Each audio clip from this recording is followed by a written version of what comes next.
Daniel park एक मोटा, घृणित अकेला था जिसे स्कूल में सबसे बदसूरत सुअर होने के लिए अपने सभी सहपाठियों द्वारा यातना दी गई थी, जब तक एक दिन वह एक सही शरीर के साथ उठा और सबसे गर्म चेहरा और रॉक हार्ड एब्स प्राप्त कर लिया था। इससे पहले कि उसे पता चल गया, वह स्कूल का सबसे हॉट लड़का बन गया था और हर लड़की के साजिश के कवच को उड़ाने के लिए अपने बीटीएस का आकर्षण की तरह इस्तेमाल किया। हालांकि डेनियल उस सुंदर मूर्ति बनने से पहले उन्होंने अपने दिनों को अपने निर्दयी धमकाने वाले टे गीत के गुलाम के रूप में बिताया। एक यादृच्छिक दिन डेनियल बाथरूम के फर्श पर झुक गया, जबकि टे गीत और उसके चालक दल सस्ते कैंसर की छड़ियों को धूम्रपान करने से उठे थे। वे उससे नफरत करते थे क्योंकि वह छोटा और अधिक वजन वाला था, इसलिए उन्होंने उसे सुअर कहते थे और उसे सर्कस जानवर की तरह नृत्य करने का आदेश दिया। हालांकि डेनियल ने कोई फर्क नहीं पड़ता कि क्या किया, वह कभी भी धमकाने वालों को संतुष्ट नहीं कर सकता था और वे हमेशा उसके चेहरे को एक लुगदी में मारते थे। घर वापस डेनियल ने अपनी मां पर अपना गुस्सा निकाला। उसे बताया कि वह वही कारण है कि वह इतना मोटा और दुखद हो गया। उसने उससे पूछने की कोशिश की कि क्या वह दूसरे स्कूल में स्थानांतरित हो सकता है, लेकिन उसने उसे बताया कि वे इसे वहन नहीं कर सकते और वह अपने सभी सहपाठियों से संपर्क खो देगा। लेकिन वर्षों से कचरा की तरह व्यवहार किए जाने के बाद उसने अपनी मुट्ठी रसोई की दीवार पर टक्कर लगाई और अपने कमरे में भाग गए। अगले दिन स्कूल में डेनियल डर से खड़ा था जब टे सॉन्ग और उसके दोस्तों ने दांव लगाया कि उसे कौन सबसे ज्यादा मारेगा। एक लड़का, एक पेशेवर फुटबॉल खिलाड़ी, ने गेंद को दानियल के चेहरे पर गोली मार दी और उसने उसे सीधे जमीन पर गिरा दिया। टे गीत डेनियल से नाराज था क्योंकि वह उसे जीतने दिया था, इसलिए उसने उसे गहरे आंत में मारा, उसके फेफड़ों से हवा को बाहर निकाला और उसे दूसरी बार मारने के लिए उठाया। लेकिन डेनियल की मां डेनियल आई और उसे जाने देने के लिए मजबूर करने की कोशिश की क्योंकि उसने अपने बेटे को चोट पहुंचाने के लिए टेसोंग पर हमला किया। डेनियल को पूरे दृश्य से शर्मिंदा महसूस हुआ, इसलिए उसने उसे चिल्लाया, उसे घर लौटने पर खो जाने के लिए कहा। डेनियल को स्कूल में अपने फूट के लिए बुरा महसूस हुआ और जब वह घर लौटे तो उसने अपनी मां से माफी मांगी। आखिरकार यह समझने के बाद कि उसे कितना बुरा धमकाया गया था, उसने उसे माफ कर दिया और वादा किया कि वह उसे दूसरे स्कूल में स्थानांतरित करेगी। हालांकि उनकी मां ने कहा कि वह अपनी नई नौकरी के कारण उनके साथ नहीं जा सकती, लेकिन उन्होंने कसम खाई या मां के रूप में उनका समर्थन करने के लिए अपना सर्वश्रेष्ठ प्रदर्शन करेगी। उन शब्दों ने डेनियल को रोया और उसने भविष्य में अपनी मां को बेहतर करने और प्रदान करने का आंतरिक वादा किया। वह अपने नए अपार्टमेंट के स्थान पर पहुंचा और वह एक नई यात्रा शुरू करने के अवसर के लिए उत्साहित था। डेनियल खाने के लिए कुछ खोजने के लिए शहर में गया और जबकि वह मदद नहीं कर सकता, लेकिन रास्ते में विभिन्न साइटों पर चकित हो गया। वह गलती से सड़क पर एक गर्म लड़की से टकराया। मेरा किनारा उसका प्रेमी जिन सियांग साथ आया और वे जाने वाले थे जब डेनियल ने अपनी अजीब मुस्कान दिखाई। उसके प्रेमी को आश्वस्त था कि डेनियल एक अकेला हारने वाला था जो अपनी लड़की का पीछा कर रहा था, इसलिए उसने उसे सड़क पर लड़ाई के लिए चुनौती दी। और डेनियल इस नए शहर में खुद के लिए खड़े होने के लिए दृढ़ था, इसलिए उसने अपनी मुट्ठी पकड़ा और लड़ने के लिए तैयार हो गया। लेकिन इससे पहले कि वह एक कदम उठा सके, जिन सियांग ने उसके चेहरे पर एक कठोर झटका लगा और उसे जमीन पर फेंक दिया। जब डेनियल भागने की कोशिश कर रहा था, जिन सियांग ने उसके बाल पकड़कर फिर मारा, जबकि लोग रुककर तस्वीरें लेते हुए कि उसे कितना बुरा पीटा जा रहा है। माई जिन से भीख मांगने के दौरान भी वह चलता रहा। डेनियल बेहोश हुआ और मिटा गया। डेनियल अपार्टमेंट लौटा, इंटरनेट पर अपनी पिटाई की पोस्ट देखी और रो पड़ा। वह सोचने लगा कि इतनी बुरी किस्मत क्यों है और संदेह करने लगा कि क्या नए शहर में जीवन बेहतर होगा। आधी रात में डेनियल उठा और महसूस किया कि वह ऊंचाई पर खड़ा है। बाथरूम में ठोकर खाकर उसने दर्पण में देखा और प्रतिबिंब से चौंक गया। नींद के दौरान उसकी आत्मा एक लंबे और सुंदर डेमागॉग के शरीर में चली गई थी। मूल शरीर अभी भी बेडरूम में सो रहा था। जब उसने यह देखना चाहा कि क्या वह जीवित है, तो वापस लौट गया। उसे लगा यह सपना है, लेकिन अर्ध देवता का शरीर बगल में पड़ा था। दूसरे शरीर में वापस जाकर उसने सोचा, क्या पुलिस को बुलाना चाहिए? छोटे और बदसूरत मोटे के रूप में उसे हुई यातनाएं याद कर उसने मन बदला और नए शरीर का उपयोग करने का निर्णय लिया। अगली सुबह डेनियल अपने नए स्कूल पहुंचे और सभी उनके अच्छे लुक से चौंक गए। जब वह कक्षा में चला गया और खुद को पेश किया तो सभी लड़कियों ने अपने फाड़ेट खुले थे। वह कक्षा के पीछे एक सीट ले लिया और यह पता लगाकर हैरान रह गया कि कल की लड़की और उसका हत्या करने वाला प्रेमी उसके नए सहपाठियों में से एक था। टीचर ने हाँ न्यू पर चिल्लाकर बैठने कहा। उसने कैफेटेरिया में डेनियल का पीछा किया और डेनियल ने खुलासा किया कि उन्होंने कम ग्रेड के कारण फैशन प्रमुख चुना। लेकिन जब हान नवेल ने पूछा तो डेनियल ने झूठ बोला कि उसे फैशन पसंद है। कक्षा में वापस डेनियल को पिछले दिन के तनाव के कारण ध्यान केंद्रित करना मुश्किल लगा और वह व्याख्यान के आधे रास्ते में सो गया। अचानक वह अपने मोटे शरीर में वापस चला गया और खोजे जाने के डर से तुरंत डर गया। उसने वापस सोने की कोशिश की, लेकिन लंबी नींद के बाद ताजा था कि वह लौट न सका। सौभाग्य से हनुल आया और उसे डराकर जागने में मदद करते हुए कहा कि कक्षा खत्म हो गई है। उसने उसे बचाने के लिए उसे धन्यवाद दिया और अपने बुरे सपने के शरीर से भागने के लिए राहत की सांस ली। उस रात बाद में डेनियल ने अपने विवादास्पद आकर्षण का उपयोग करके एक स्थानीय सुविधा स्टोर में कैशियर के रूप में अंशकालिक नौकरी पाने की कोशिश की। उनकी योजना यह थी कि वह अपने मोटे व्यक्तित्व के लिए रात भर काम करे, जबकि उनके सही शरीर को हर सुबह सुंदर रहने के लिए आवश्यक सुंदर नींद मिली। मैनेजर तुरंत डेनियल को काम पर रखने के लिए आश्वस्त हो गया, क्योंकि उसने कल्पना की कि वह इतने सुंदर कर्मचारी के साथ कितना पैसा कमाएगा। हालांकि जब डेनियल ने उसे सूचित किया कि उसे एक दोस्त के लिए नौकरी मिल रही है, तो उसकी उम्मीदें टूट गईं। कुछ मिनट बाद डेनियल्स फैसो व्यक्तित्व दिखाई दिया। अपने मोटे घृणित शरीर को देखते हुए प्रबंधक पहले ही उसे काम पर रखने के लिए अनिच्छुक था, लेकिन डेनियल ने कैंसर के स्वाद के अपने विशाल ज्ञान से उसे प्रभावित किया, इसलिए वह तुरंत नौकरी सुरक्षित कर दिया। अपने जीवन में पहली बार वह आखिरकार जीवित रहने वाले थे और उन्हें रात की शिफ्ट के लिए स्टोर का प्रभारी बनाया गया था। सिर्फ 5 मिनट बाद जिन जियांग और उसका चालक दल अंदर चले गए और पेशाब की कुछ बोतलें खरीदने की कोशिश कर रहे थे। जिन जियांग चीजों को फैसों के साथ फिसलने देने के लिए तैयार था, लेकिन जब उसे पता चला कि उसका नाम श्री के समान था, स्टील यो लड़की, उसने जल्दी से अपना गुस्सा खो दिया और उसके चेहरे पर मुक्का मारा, रजिस्टर स्टैंड के पीछे कूद दिया और उसे तब तक पीटा जब तक कि वह खून में नहीं था। उसके दोस्तों ने डेनियल की साजिश की शर्मनाक तस्वीरें ली ताकि उसे पुलिस को रिपोर्ट करने से रोका जा सके, और वे स्टोर से उड़ गए। अगले दिन स्कूल में डेनियल खड़े हुए और देखा कि जिन सोंग और उसके क्रू ने उनके मोटे व्यक्तित्व की नग्न तस्वीरों पर हंसते हुए देखा। उन्होंने जिन सोंग को पीटने के लिए प्रशंसा की और कहा कि उनकी मां शायद उतनी ही घृणित थी। अब अपने या उसकी मां के अप्रत्यक्ष अपमान को सहन नहीं कर सके, डेनियल ने उनकी बातचीत को बाधित किया और अब अपने चुटकुले में फैसों की मां का उपयोग न करने के लिए कहा। जिन जियांग नए बच्चे से आदेश लेने के लिए तैयार नहीं था, इसलिए वह उठा और उसे लड़ने के लिए चुनौती दी। उसने पहला मुक्का फेंका, लेकिन उसे तुरंत एक अन्य सहपाठी जय योल द्वारा रोक दिया गया, जो लड़ाई के खिलाफ था। हालांकि जिन जियांग ने अपनी पकड़ से बाहर निकला और डेनियल की दिशा में एक और मुक्का फेंका। हालांकि इस बार डेनियल ने अपनी अर्ध देवता क्षमताओं का उपयोग किया और जिन जियांग ने उस पर फेंका, अन्य सभी के साथ दूसरे मुक्के से बच दिया। डेनियल तब तक चला रहा जब तक कि जिन जियांग ने उसे लॉकर के खिलाफ धकेल दिया और उसके चेहरे पर घातक झटका लगा दिया। हालांकि इस बार डेनियल ने बचने के बजाय अपनी जमीन पर खड़ा था और मुक्के को अवरुद्ध कर दिया, जिससे कक्षा में सभी को चौंक दिया गया। उसने एक और झटका लगाने की कोशिश की, लेकिन उस पल में डेनियल ने हर बार याद किया कि उसे धमकाया गया था और उसने अपनी सारी ऊर्जा को एक बड़े मुक्के में चैनल किया, जिन सियांग को आंत में मारा और उसे आत्मसमर्पण करने के लिए मजबूर किया। छात्रों की भीड़ उत्साह से बर्बाद हो गई और वे सभी लड़ाई जीतने के लिए उसकी प्रशंसा की। उनके नॉकआउट पंच की खबर अन्य विभागों के नेताओं तक पहुंची और वे उत्तेजित हो गए और उन्हें नीचे उतारने के लिए दृढ़ हो गए। उस रात बाद में जिनहो नाम का एक अजीब लड़का चुपचाप दुकान में चला गया और नेपाल की छड़ी का एक पैक उठाया। डेनियल को पता था कि कुछ चूक गया, लेकिन जब उसने उसे भुगतान करने के लिए काउंटर पर आमंत्रित किया तो लड़का इमारत से बाहर चला गया। जब डेनियल उसके पीछे भागे तो उसे एहसास हुआ कि अगर उसके बॉस को घटना के बारे में पता चला तो उसे संभावित परिणामों का सामना करना पड़ेगा। लेकिन जब वह आखिरकार गली पहुंचे तो उसने जिन जियांग के दोस्तों को देखा। उस समय वह जानता था कि वह उठता है और जिनहो धमकाने का एक और शिकार था। उन्होंने उनसे सिगरेट के पैक के लिए भुगतान करने की भीख मांगी, लेकिन वे सभी उस पर हंसते थे और हुंडू ने उसका कंधा पकड़ लिया और धमकी दी कि अगर वह भुगतान मांगता रहता है तो उसकी और अधिक शर्मनाक तस्वीरें इंटरनेट पर पोस्ट करेंगे। जब उन्होंने उसे जिनहो से लड़ने की कोशिश की तो बास्को नाम के एक आदमी ने उनके बैल बिट को बाधित किया। हुंडू को उसकी गर्दन से पकड़ लिया और उसे जमीन से ऊपर उठाया।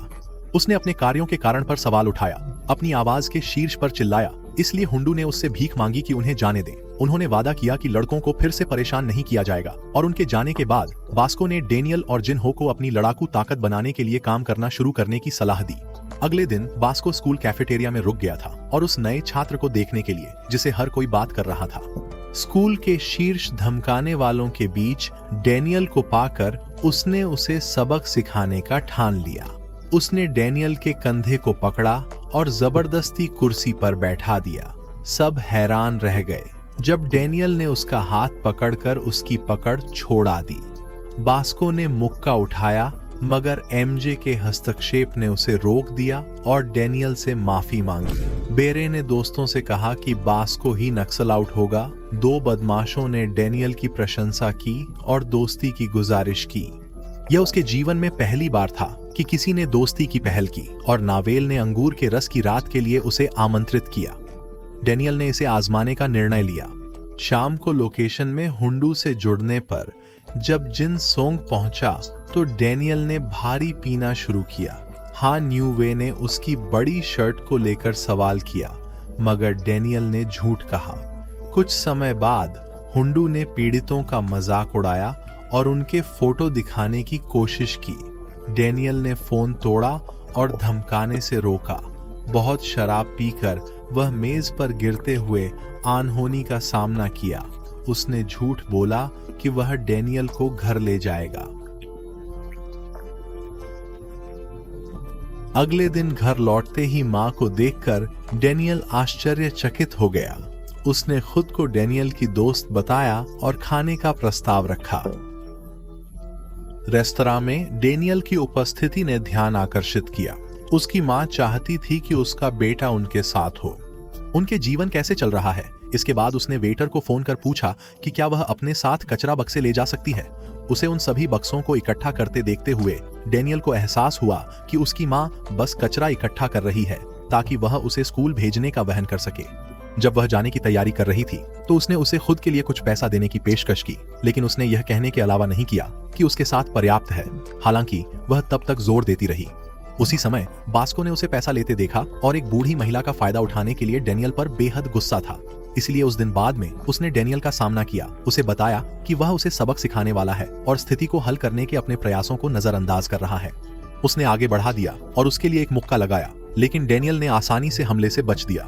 बास्को रुका नहीं, इसलिए उसने मुक्के और लात फेंकना जारी रखा, लेकिन डेनियल ने अपने सभी हमलों को संकीर्ण रूप से बच दिया। हालांकि उसकी एक चोट डेनियल के चेहरे पर लगी। इतने से उसे हैरानी हुई कि उस पर हमला क्यों हो रहा था। डेनियल ने कोई पैसा लौटाने से मना किया और एक और किक से बच निकला, लेकिन डेनियल के पंच से बास्को को कोई नुकसान नहीं हुआ। जय सील से सीखी चाल को याद करते हुए उसने चार्ज किया, पंच से बचा और अपनी कोहनी से बास्को को बेहोश कर दिया। जाने से पहले उसने बाम से उसकी देखभाल करने को कहा। बाद में बास्को आया और डेनियल को ट्रेनिंग शुरू करने की सलाह दी। डेनियल ने पुशअप शुरू किए, लेकिन लापरवाही से थक गया और गिर पड़ डीदा। एक लड़की उसके प्रयास से प्रभावित हुई और उसे पेय दी, जिससे उसे प्यार का एहसास हुआ। वे जिम पार्टनर बने और तन कर रहने की कसम खाई। अगले दिन स्कूल में डेनियल ने मोटे छात्र डायकपा को बचाया और बदले में गंदा सुअर कहलाया। सबको हैरानी हुई कि वह बदमाशों का विरोध क्यों कर रहा है। जय योल को उसकी स्थिति का पता चला और मदद की ठानी। सुविधा स्टोर में एक आकर्षक लड़की आई और फैसो का नंबर मांगा। शर्मीले फैसो ने फोन न होने का बहाना बनाया। फिर उसने उसे आत्मविश्वास से और मजबूत दिखने के लिए प्रोत्साहित किया। कैफेटेरिया में गाय को रोक दें। देव चपाव ने सवाल किया कि डेनियल ने उसे क्यों आमंत्रित किया था, यह कहते हुए कि उसके पास सुरक्षा के लिए पैसे नहीं हैं। डेनियल ने फैसो से कहा कि वह सिर्फ दोस्त बनना चाहता है, लेकिन देव चपंजा को संदेह हुआ कि उससे खेला जा रहा है। डेनियल अमीर दिखता था, इसलिए वह हारने वाले के लिए नरम नहीं हो सकता। जेयोल ने उसे जन्मदिन के लिए नए कपड़े दिए। कपड़े महंगे थे और दरवाजे पर एक और उपहार मिला। अगले दिन नए कपड़े पहनकर डेनियल क्लास में गया और सब चौंक गए। बाद में दियाकपा को फिर धमकाया गया। पैसे न होने पर उसे पीटा गया और टैलेंट शो का फॉर्म फाड़ दिया गया। जब उसने उनका भोजन दिया तो उन्होंने उसे सुअर बुलाया, उसके सिर पर मारा और दौड़ते समय उन्हें पानी लाने को कहा। उसके प्रयासों के बावजूद उसे फिर ठुकरा दिया गया। पर्याप्त देखकर डेनियल उसका बचाव करने के लिए खड़ा हो गया। इसीलिए जय, योल और जिनजियांग ने समर्थन के लिए उसका पीछा किया। सभी बदमाशों से लड़ने के लिए तैयार थे, लेकिन एक और समूह इसे 3 तरफा लड़ाई बनाने के लिए तैयार दिखाई दिया। हालांकि बास्को ने इसके बीच में भी दिखाने का फैसला किया क्योंकि उसे कुछ शो टाइम की जरूरत थी और डैनियल को एक और लड़ाई के लिए चुनौती दी थी। लेकिन उसे दूसरे समूह ने रोक दिया जो सभी छात्रों की उपस्थिति में उसे अपमानित देखने से डरते थे। उन्हें विश्वास था कि डैनियल ने केवल लोकप्रियता हासिल करने के लिए ऐसा किया, इसलिए उन्होंने उसे बताया कि वह मूर्ख नहीं है और उसका सामना करने वाले अपमान ने केवल अपने पसंदीदा गायक एमिनेम की तरह रैप संगीत के लिए उनके जुनून को बढ़ाया। अकपा को बदमाशों ने पीटा और टैलेंट शो छोड़ने की धमकी दी। उसने लड़ने की कोशिश की लेकिन विफल रहा। डैनियल ने शो में रुचि दिखाना शुरू किया। दोस्तों ने प्रोत्साहित किया लेकिन वह मंच पर नहीं जाना चाहता था और विचार को खारिज कर दिया। उन्होंने अकपा की सलाह को ध्यान में रखा और याद किया कि अकपा लोगों के साथ गाना पसंद करते थे। इस दोस्त को देखो। उन्होंने दूसरे दिन अपनी अशिष्टता के लिए डैनियल से माफी मांगी और सुझाव दिया कि वह शो में गाता है। हालांकि वह चिंतित था कि डैनियल अपने घर की खराब स्थिति को देखेगा और उसे अनाड़ी और गंदा समझेगा। लेकिन आने के बाद डैनियल ने उसे साफ करने में मदद करने के लिए स्वेच्छा से काम किया और बिजली के बिल बचाने के लिए रोशनी बंद करने का सुझाव दिया। उसने फर्श पर बिखरे हुए अखबारों को ढेर करना शुरू किया और डियोकपाव ने महसूस किया कि डैनियल को एक महान पालन पोषण मिली होगी। इसलिए डैनियल ने उसे बताया कि उसकी मां ने उसे सब कुछ सिखाया है जो वह जानता था। लेकिन उसने तुरंत बहुत कुछ करने के लिए माफी मांगी और स्वीकार किया कि यह उनकी जगह नहीं थी कि वह डोकपाव को सिखाना चाहे कि उन्हें अपना घर कैसे साफ करना चाहिए। डोकपाव ने उसे आश्वासन दिया कि उसने कुछ गलत नहीं किया और वे संगीत अभ्यास शुरू किया। लेकिन अकपाव ने उसे प्रोत्साहित किया और एक सुंदर धुन बजाया जिसने अपने कंप्यूटर पर रचना की थी। डैनियल ने धुन को पहचाना और इसे सुनकर खुश था, यह कहते हुए कि हर बार जब वह दुखी और अकेला महसूस करता था वह हमेशा इसे गाता था। अकपाव उनकी गर्मजोशी से छुआ गया और कड़ी मेहनत करने के लिए प्रेरित हो गया। अभ्यास के बाद अकपाव डैनियल को घर ले जा रहा था जब वे उसकी दादी के खाने के स्टॉल से मिले। इसलिए जब डैनियल ने खुद को अकपाव के दोस्त के रूप में पेश किया तो उसने उसे बताया कि उसके पोते के कई दोस्त हैं जो ज्यादातर अप्रिय और घृणित छोटे कमरे थे जो उसे गोली मारते थे। इसने डोकपा के लिए दुखी यादें पैदा की। उसे अपने सहपाठियों द्वारा उसके साथ किए गए भयानक चीजों की याद दिलाई। जब उसने डैनियल को भोजन दिया तो उसने दयालु रूप से मना कर दिया। वह डैनियल की कठिनाइयों को समझता था और उसका बोझ नहीं बढ़ाना चाहता था। अगले दिन स्कूल में डियोकपा ने डैनियल को अपने गीत के बोल दिए, उम्मीद करते हुए कि वे शो के लिए अभ्यास शुरू कर सकते हैं। इसलिए उस दिन बाद में डियोकपा ने डैनियल से कहा कि वह गाते समय अपनी भावना महसूस कर रहा था, लेकिन वह बहुत कम जानता था कि डैनियल वास्तव में अपने संघर्ष को समझता है लेकिन किसी को अपना रहस्य नहीं बता सकता है। डियोकपा ने उन्हें याद दिलाया कि उनके पास शो के लिए केवल 2 सप्ताह बचे हैं, लेकिन हम अभी भी गीत को पूरा करने में एक लंबा रास्ता है। इसलिए उन्होंने उसे सलाह दी कि वह गीत सीखने पर अपना ध्यान केंद्रित करे जब तक कि वह इसे दिल से पूरी तरह से गाने नहीं सकता। और इसलिए डैनियल रात के लिए सेवानिवृत्त हो गया, डियोकपा की चुनौतियों के बारे में सोचते हुए और उसके लिए खेद महसूस करते थे। अगले दिन काम पर अभ्यास करते हुए सुयुंग उनकी आंखों के सामने दिखाई दिए, उनकी आवाज की प्रशंसा करते हुए और उन्हें मिठाइयों का एक पैक पेश करते हुए जो उन्हें गाने में मदद करेंगे। उन जादुई मिठाइयों के कारण डैनियल ने अगले दिन एक सायरन की तरह गाना शुरू कर दिया जिससे अकपाव को प्रभावित किया, जो अनजान था कि डैनियल किसी अन्य शरीर में अभ्यास कर रहा था। कई घंटों के बाद अकपाव के बदमाशों ने आया और उसे डैनियल के साथ अभ्यास करने के लिए पीटा था। उन्होंने अपने दोस्त को भी मारने के लिए मजबूर करने की कोशिश की, लेकिन उसने मना कर दिया। उस रात बाद में वह और उसके दोस्त ने फैसो को उनके कार्यस्थल पर देखा। अतीत में उसे मारने के लिए माफी मांगी, लेकिन डैनियल ने उसे बताया कि वह समझता है कि वह बदमाशों से डरता है और उसे माफ कर देता है। उन्होंने धमकाने वालों के साथ अपने अनुभवों को साझा करना शुरू किया और मजबूत बंधन विकसित हुआ। जब डोकपा ने डैनियल के अन्य व्यक्तित्व के बारे में बात करना शुरू किया, इसे नया छात्र कहा जिसने सभी के साथ दयालुता दिखाई, तो बास्को आश्चर्य में पड़ गया कि क्या यह सच है।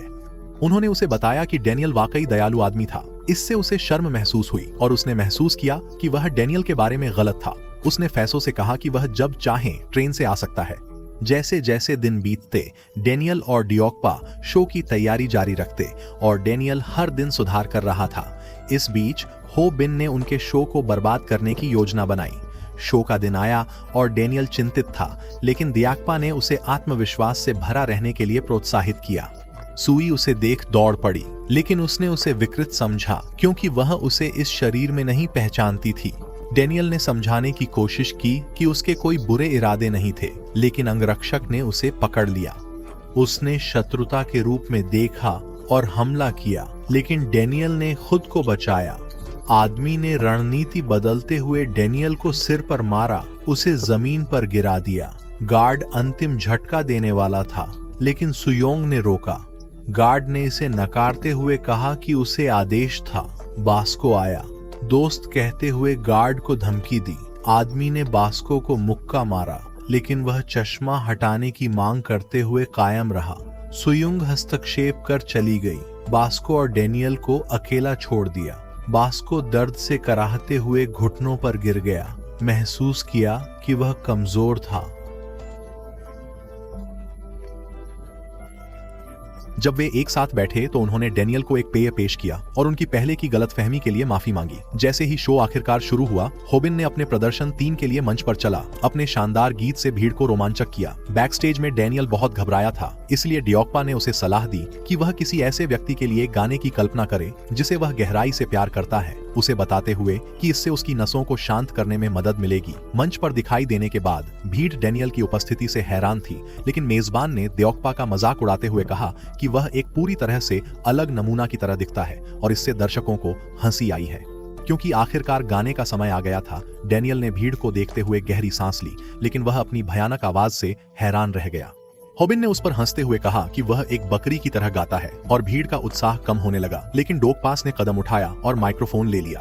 उसने अविश्वसनीय पंक्तियां गाईं।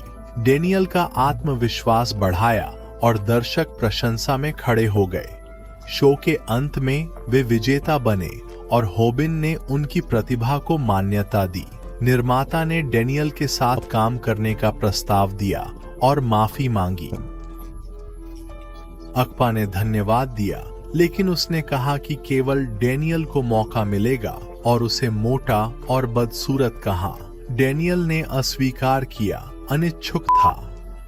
इस बीच एक हवेली के अंदर सुयोंग ने प्रतिभा शो देखा, यह सोचते हुए कि डेनियल को वह गीत कैसे पता था जिसे उसने मोटे गाते हुए सुना था। शो के बाद दुकान में उसने अपने बगल में सोने वाली एक मोटी लड़की को देखा। उसके शरीर ने आपके दिल को आग लगा दी। अपनी सीमा से परे जाकर इस अगले वीडियो को देखें।